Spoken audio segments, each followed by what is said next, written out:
weight loss. Yeah. People who want to lose weight, they don't have to. I'm going to just frantically, I'm going to run 10 miles a day and I'm going to do this and this and get a little at a time, a little shift at a time. Over time makes all the difference. Notice how cogently I put all that. That makes a lot of sense. I mean, in theory, I have a Peloton now, as you know, in my home gym. I've got a pellet gun. And I was on it the other day thinking, I guess in theory, if you're fat adapted, meaning that you don't require a ton of glucose, your body's just burning fat and it's doing gluconeogenesis and turning that into sugar or whatever, or burning ketone bodies, you could theoretically just sit on that bike, I guess, and pedal at a comfortable pace like all freaking day long. Or just sit on it, watch the videos. I've seen those freaking burn videos. Like a pound a day or something. I don't know.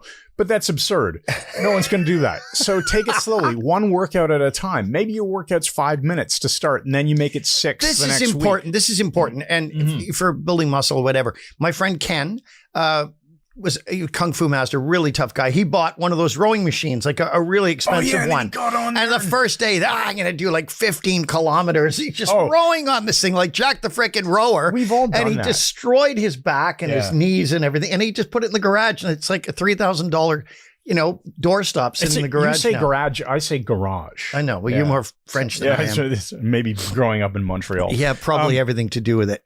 So, it's true. So if we go gangbusters and we just, I'm going to go rowing in the rowery. Like hurt Jack the yourself Rower. or whatever, or running on a treadmill, lifting weights, overdoing it, making yourself super sore. And then you're turned off, right? And that's the opposite of incrementalism. That's like overdoing itism. I don't know. I like that. There you go. Suddenly shocked. Mike actually applauds. I said something smart. Okay. Now,